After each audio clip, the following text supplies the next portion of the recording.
Tu as déjà réagi d'une manière que tu ne comprends pas? Dis quelque chose que tu regrettes, presque immédiatement? Ressenti une émotion beaucoup trop forte pour la situation?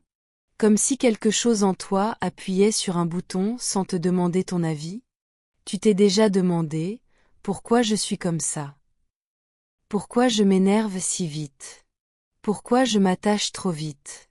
Pourquoi je fuis quand ça devient sérieux? Pourquoi je doute de moi-même quand tout va bien?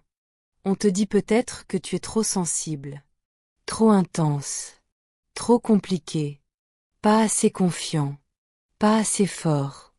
Mais si le problème n'était pas que tu es trop quelque chose? Et si le vrai problème, c'était que tu ne te connais pas encore vraiment? On nous apprend les maths. On nous apprend l'histoire. On nous apprend à travailler. Mais personne ne nous apprend à nous comprendre. Personne ne nous apprend à décoder nos émotions, à reconnaître nos blessures, à identifier nos peurs cachées. Alors on avance à l'aveugle. On répète les mêmes erreurs. On attire les mêmes situations. On vit les mêmes déceptions. Et on pense que c'est le destin. Alors que c'est simplement inconscient. Et aujourd'hui, on va commencer à ouvrir les yeux. Comprendre ses émotions, c'est accepter d'arrêter de les fuir. La plupart du temps, on ne ressent pas trop, on ressent sans comprendre. Et ce que tu ne comprends pas finit toujours par te contrôler. Une émotion n'arrive jamais par hasard. Elle est un message, un signal, une alarme intérieure. La colère, par exemple, cache souvent une frustration, ou une limite qui a été dépassée. La jalousie révèle parfois une peur de perdre, ou un manque de sécurité en soi. La tristesse peut signaler un besoin ignoré, un attachement blessé, une attente déçue.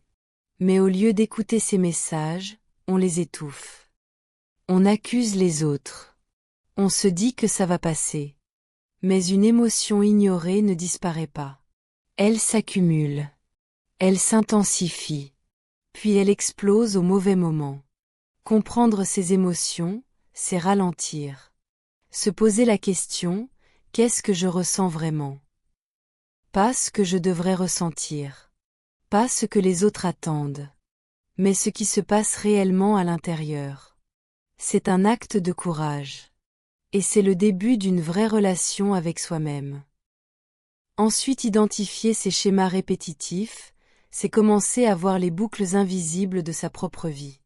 Ce sont ces situations qui semblent différentes en surface, mais qui se terminent toujours de la même manière.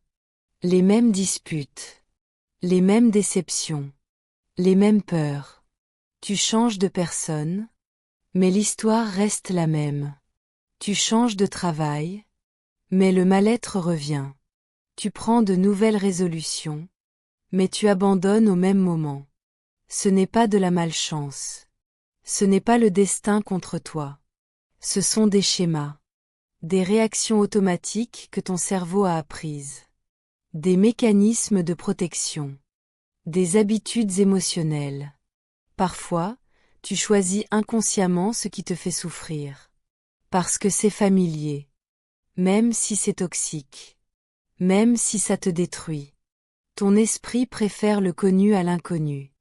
Même quand le connu fait mal. Identifier un schéma, c'est poser cette question difficile. Quel est le point commun entre toutes ces situations? Et souvent, le point commun, c'est toi. Pas pour te blâmer, mais pour reprendre le pouvoir.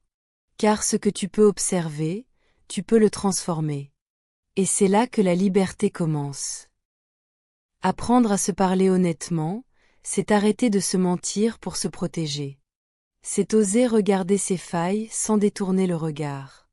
On est souvent très lucide sur les autres, mais incroyablement indulgent avec soi-même.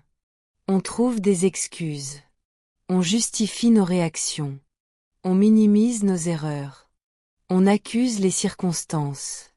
On accuse les autres. Mais la vraie croissance commence quand on dit « Oui, j'ai mal réagi. Oui, j'ai eu peur.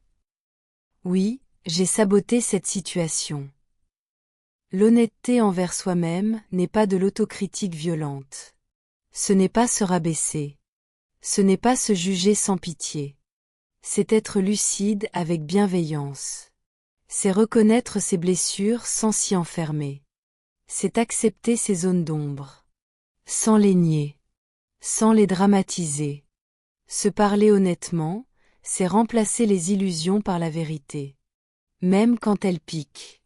Même quand elle dérange. Parce que la vérité est claire. Et ce qui est éclairé peut évoluer. Tant que tu te mens, tu restes bloqué. Mais dès que tu te dis la vérité, tu reprends le contrôle. Et c'est là que commence la vraie maturité. Se comprendre, ce n'est pas devenir parfait. Ce n'est pas éliminer toutes ses failles. Ce n'est pas ne plus jamais douter. C'est devenir conscient. Conscient de ses émotions. Conscient de ses blessures. Conscient de ses schémas. Parce que ce que tu ignores te contrôle. Et ce que tu comprends te libère. Pendant longtemps, tu as peut-être cru que le problème venait des autres. Des circonstances. Du passé. Du destin. Mais la vraie transformation commence le jour où tu regardes à l'intérieur. Pas pour te blâmer, mais pour te découvrir. Se comprendre, c'est arrêter de fuir ses propres profondeurs. C'est accepter d'explorer ce qui fait peur. Ce qui fait mal. Ce qui dérange. Car derrière chaque peur, il y a une vérité. Derrière chaque réaction excessive, il y a une histoire. Et derrière chaque blessure, il y a une partie de toi qui demande à être entendue. Tu n'es pas cassé. Tu es en train d'apprendre. Tu n'es pas faible.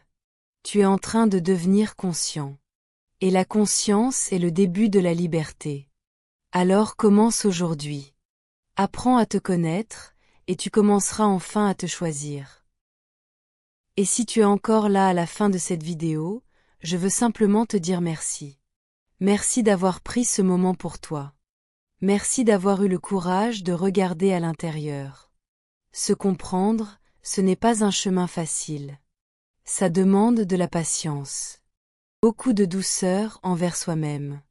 Alors ne sois pas dur avec toi. Tu fais de ton mieux avec ce que tu sais aujourd'hui. Et chaque prise de conscience, même petite, est déjà une victoire. Prends le temps d'apprendre qui tu es. Pas pour devenir quelqu'un d'autre, mais pour devenir pleinement toi. Et souviens-toi, tu mérites de te comprendre. Tu mérites de te respecter. Tu mérites de t'aimer avec lucidité. On avance ensemble.